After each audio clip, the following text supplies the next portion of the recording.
Buenos nachos amigos, and welcome to another fantastic episode of Record Breakers.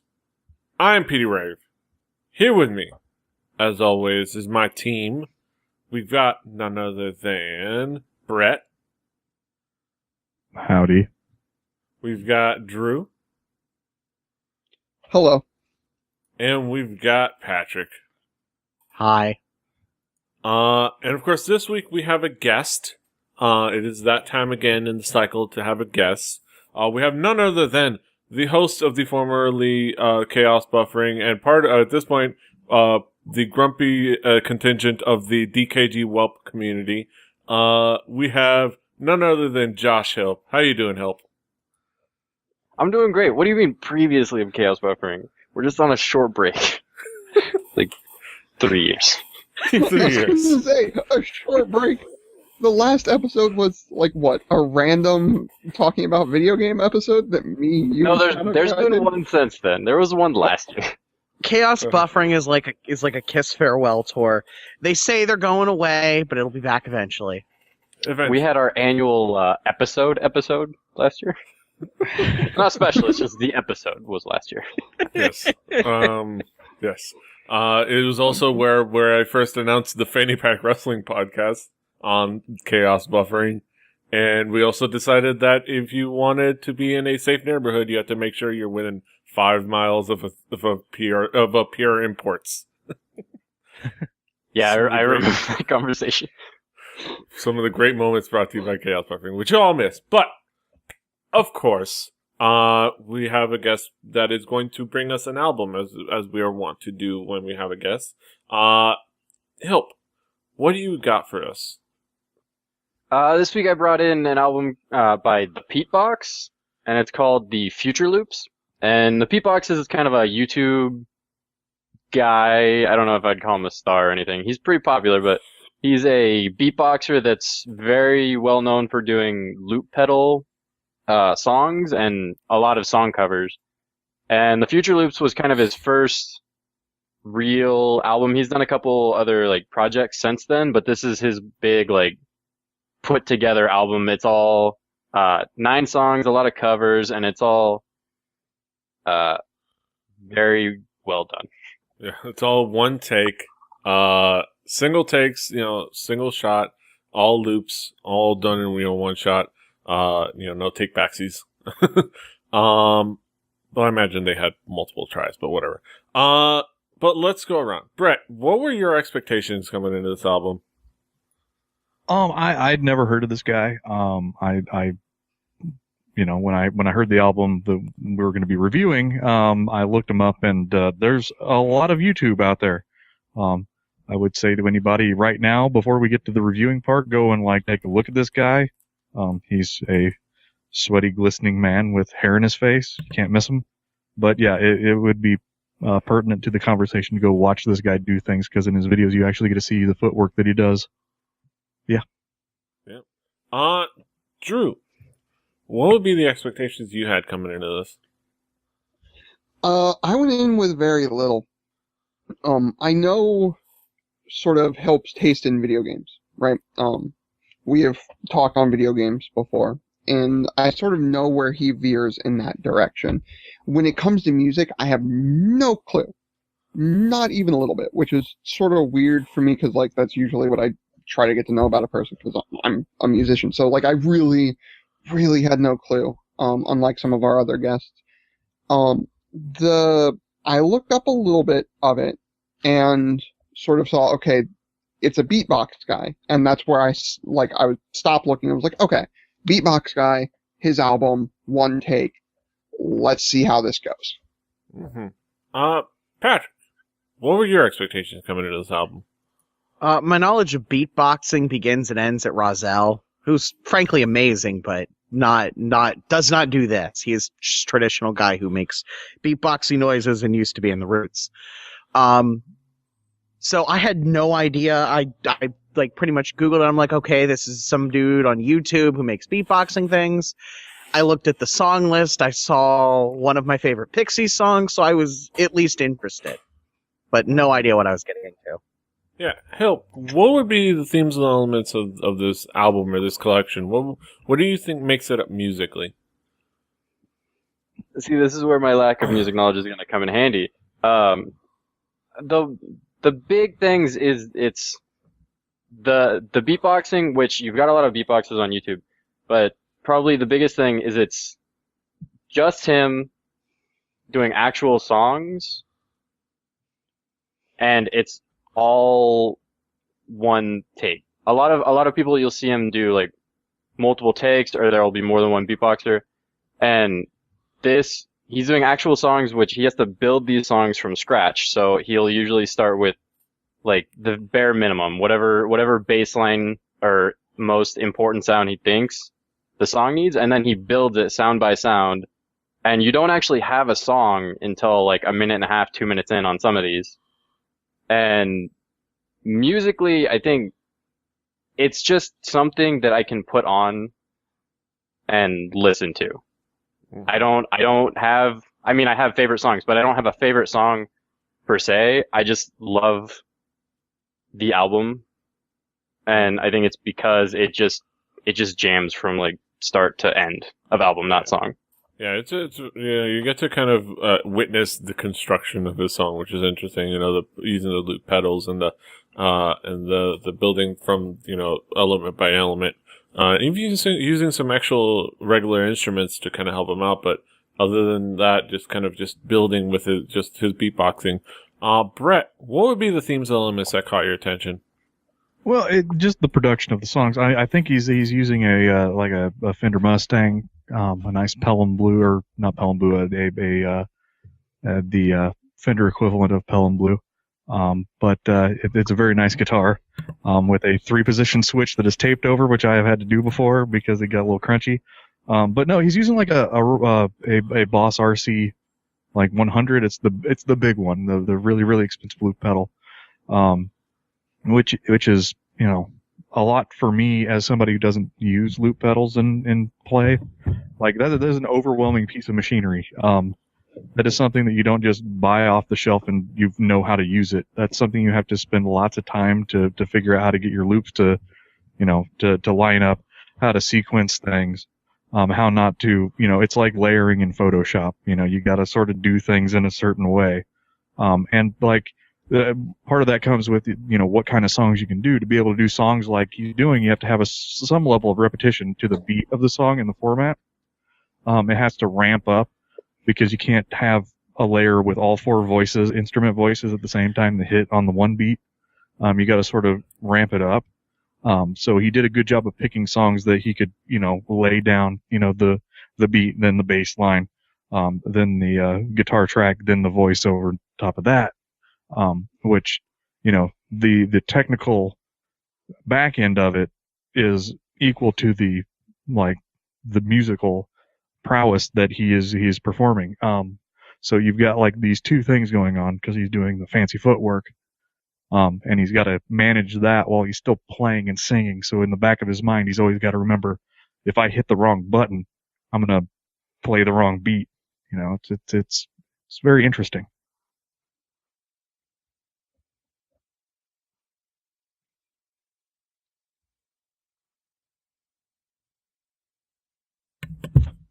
Drew, There you go, what would be the themes and elements that caught your attention? Well, I'm gonna bounce off that. One, Brett's right. Like a loop pedal, knowing what goes into the sort of knowledge of that, you have to have some work in that. When I first saw that this guy was a beatbox kind of looping guy, and then he did all these in one take, I'm gonna be honest, I got a little worried. 'Cause Brett can bag me up on this. I've been in a studio before. Studio work is not usually a one-take thing. There's usually a lot of time that goes into sitting down in the studio and, like, piece by piece, like, getting this song together. And it's not an easy thing to do when you're inside of a studio and make it sound good. And this guy pulled it off. Like, and that's something to me that shows that he spends a lot of time at this, is to be able to one take everything and make it sound cohesive and make it sound good. is really, really commendable. Was there some things that I think maybe if he went back and maybe polished them in post, like, could he make them sound a little better? Yeah, sure. But, like, to do it like this and sort of get that energy of the one take, I think was really, really cool. It's something that when you go back and back and back and, like, fix little minute things, you don't get the same sort of energy you do in a live performance, and I think you sort of capture that here. And that to me was the cool bit. There was some really cool musicianship going on with the guitar work, and then there was also some really good vocal work, which is something I didn't really think I was going to get going into this record. He's got a good voice. So to me, all of those things mixing together was really, really cool. And to the point where some of these songs, I didn't even know they were covers. Like, I thought, like, a lot of these were originals. Like, yeah. Well, like, I guess I'm just disconnected. Five of them are originals, and 4 of them are covers. Yeah. We have, where's my? We'll talk about tracks. There's like 4 covers, 5 originals. It's really kind of it goes back and forth. Patrick, what would be the themes elements that caught your attention? So my experience with loop pedals and stuff was my brother's guitar playing. He had a period where he was really, really into using loops and stuff where you could build a really crazy sounding guitar part, layering 3 or 4 layers on top of each other, but at no point where you didn't have drums in there, you didn't have vocals in there, you didn't have a bass line, you just had, layered guitars. So this was a new take on it. A lot of it basically is constructed the way if you've ever heard someone live build, like in an EDM, in sort of the EDM world, live build a song. This is how you do it. You make, you put a 4 on the floor kick, you make a bass line, you maybe make a melody, and, you build from that. And the way he constructed stuff, kind of that performance of it was interesting, but like when a song got going, a lot of times it was really impressive. And Drew, I think, put a really good sort of note that the vocals are kind of really great. He's got an incredible range because I think just because of the beatboxing, he has to, get the lows really low to do, all the bass stuff and still be able to do high work. But he's got a really, really powerful mid-range singing voice, and it's kind of fantastic. And it was something that, even if I didn't love a song, his vocals were fantastic. And the album was tight. It didn't overstay its welcome, and it didn't feel like a gimmick. It just felt like, somebody's, doing something unique and original, and, with the covers, at least reimagining the songs enough that it doesn't just sound like someone trying to note for note recreate it, but try to create their own version of it. Mm-hmm. Yeah, it's like somebody's creative process rather than this is my shtick. It's his creative process and how he thinks creatively, which is what's really interesting. Hilp, you didn't really say you had like particular favorite tracks, but what would be some of the key tracks that you would point out? Well, I've got a CD in my car, and it's got 2 of the tracks on there. And it's the track the very first track of his that I heard, which is the Where's My Mind cover. Mm-hmm. And other than the fact that Where's My Mind is just such an amazing song, I love his cover so much just because Where's My Mind is probably one of the ones that builds the best, in my opinion, because it just starts out so, like, mellow. It's like, that one's like a roller coaster, the way that it builds. And when you get to the top of the hill, it's the song. It's the Where's My Mind song, and it's an amazing cover. And the vocals on that one are really good, and that's one of the ones where he plays the guitar, and his guitar it's not like overly complicated in any of these songs, but it's very well done. And on top of everything else that he does, it's very good. So Where's My Mind is on that CD, and then the Fugue in D&B minor, mm-hmm. which I think it's either an original or it's a cover of like a symphony song. I don't know.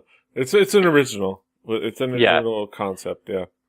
And what I love about that one is it's gibberish. There's vocals and it's all just gibberish. And so I can play the Fugue in D&B minor, and when it gets to the gibberish, I start singing the gibberish, and I love it. when I'm driving down the road. It's like pop music, Just sing along to the gibberish. Just like all of pop music, yeah.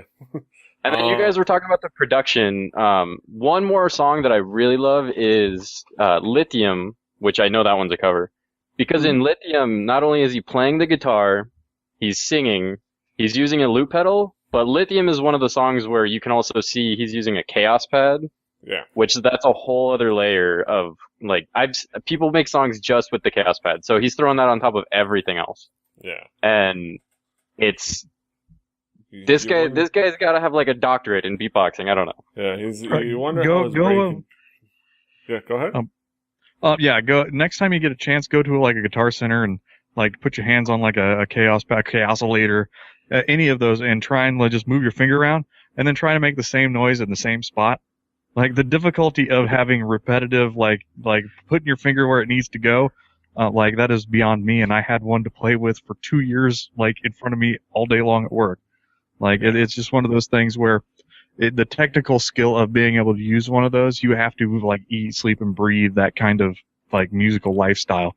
And I just didn't have it in me. Yeah. But yeah, if you could go to like do Record Breakers, the field trip, go to your local music retailer and then poke your finger around on one of those. Poke your finger in it. Or field trip, get a Nintendo DS and hunt down a copy of Korg DS10, which does include a chaos pad. Yeah, nice. It's nutty. With your DS, it's pretty fun. But yeah, Brett, what would be some of the key tracks for you? It opened up strong. I really like Kids. That's a really tight track. I understand why that is the opening track.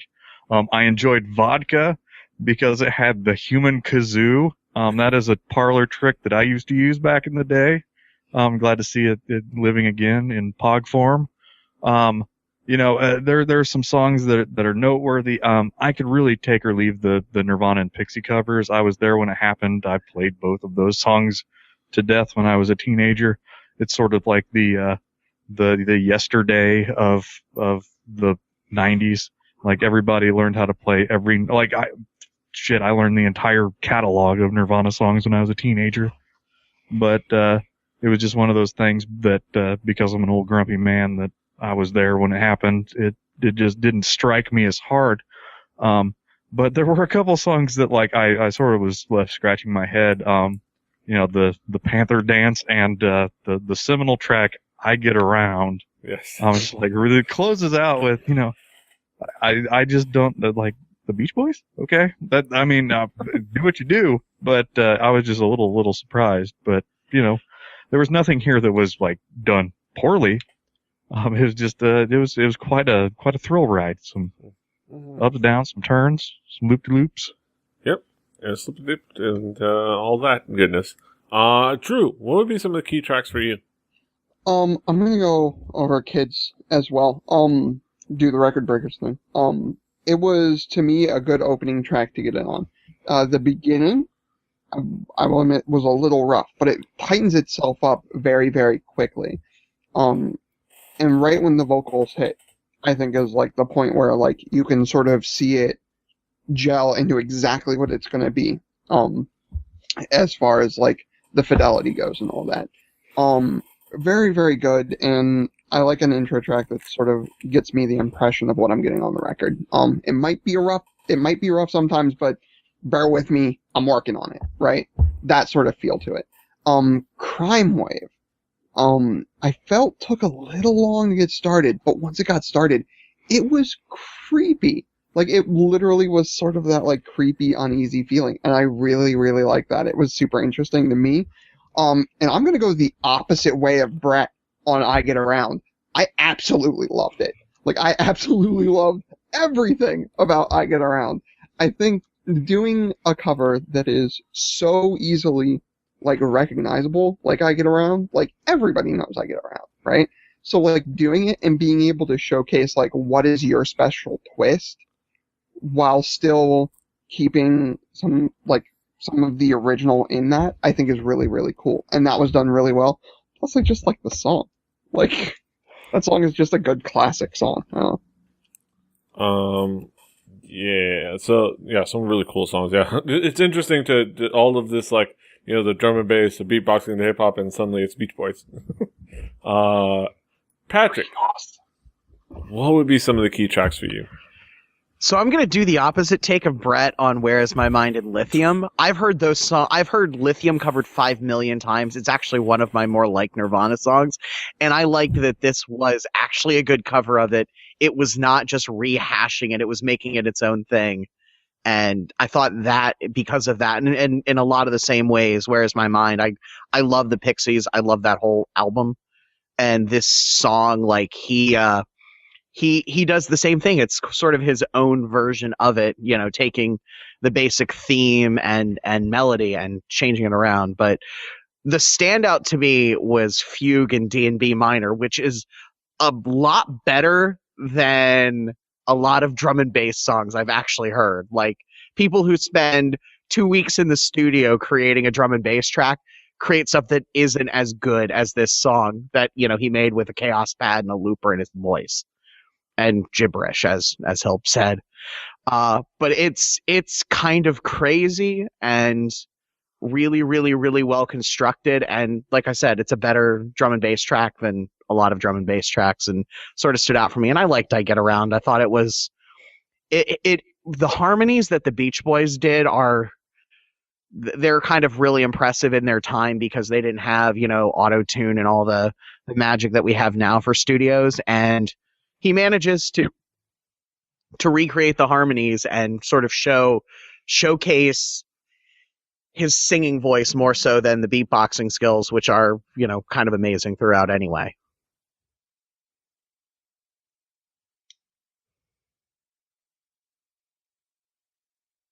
There's just some great variety and diversity in these tracks, and it works well together. It's really cool stuff. So let's go back around the horn, and get some thoughts about the album overall. Brett, what would be your thoughts on the album overall? Well, I really hope that going forward he can grow a lot with the modern music scene, and you know, do some things and hone his you know, his art a little bit more. And I'm really curious to see what he can do to make it so that he doesn't end up being like a YouTube acapella sensation, or like a curiosity or a novelty. He's obviously skilled. So like, I want to see what 5 years down the road, when, you know, he's able to do things and he's really, you know, tightened things up a lot. Like, I mean, he's obviously still pretty young, so he's got a lot of beatboxing to do in the future, and I'm sure that he's only going to improve the more he does it. Mm-hmm.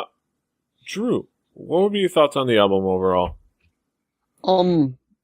Again, to sort of jump off of the point that Brett was sort of making, there's been times before where I've been on the internet just clicking around, and I'll click on a YouTube link, and it's this really cool, like, musician or concert or something that, like, something cool happened, or someone that does something neat, and it's just sort of, I click it and I listen to it and I'm like, oh, that's really cool. And I never bother, right? I never do the thing that I know as a musician I should do, which is, like, go back, look up more stuff, like, sort of support, like, cool art. And that's my fault. I understand that. And what's great about this show, and what's great about this album, is that this is something that I would sit and I would listen to, or I would watch the YouTube video or whatever, and I would be like, oh wow, that's really neat. And then not really give it much of a second thought.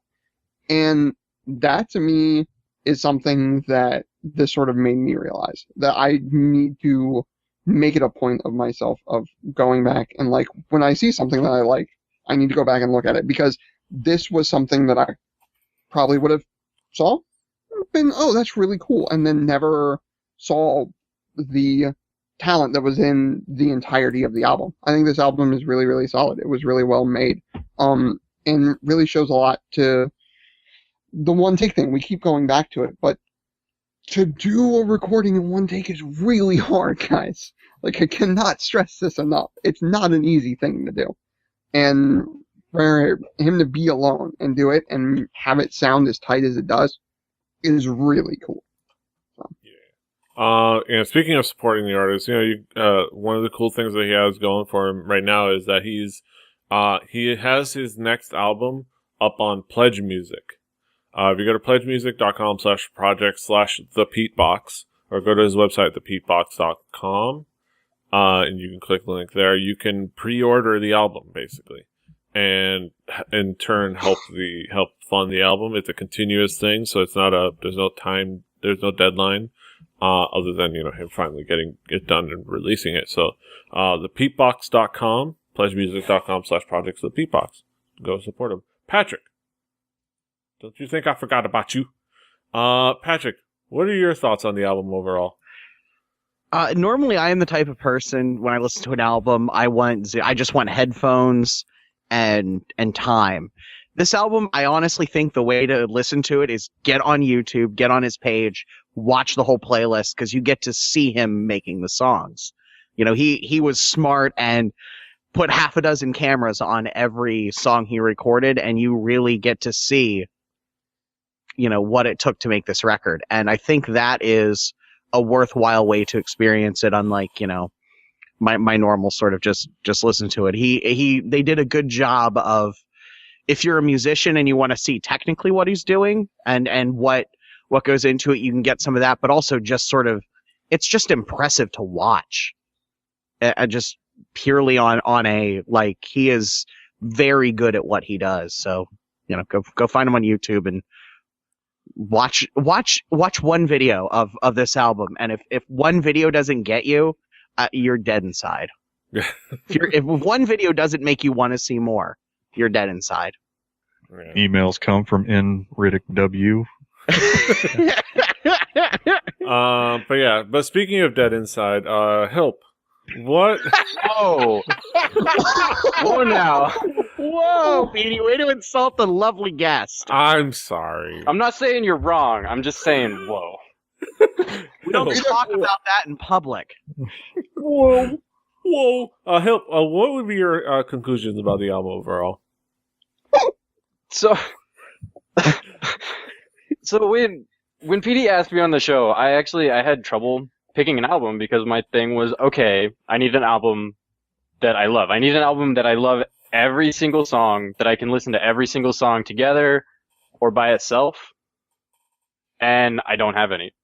Growing up, there's albums that I've liked, but there's always been songs or a song where if I'm playing the album and it gets to that song, I'm like, okay, I just want to do a new album now. I just want to skip this. I don't love this song. And the thing that I love about this album is I can play it. It'll play for about 40 minutes. And at the end, I'm like, okay, you know what? I think we can do one more. There's no song that kills my enjoyment of this album. And that's why, that's why I brought it. I love the whole thing. I love all the songs. I've got some favorites, but I don't have any not favorites. Yeah. If that makes sense. Anti-favorites. Yeah. Yes. But yeah, those were our thoughts. We got the last word. Now we get to the main event of the evening, of course. We get to our haiku reviews. We'd make our guests do homework when they come on the show. Do our haikus. Let's see who I start with. I'm going to start with Patrick. What is your haiku? Totally unique. A voice that blows me away. Fucking impressive. Mm-hmm. Drew. What is your haiku? Solid beat structure. Nice energy from the first run. And some nice polish. Mm-hmm. I'll throw mines in the middle.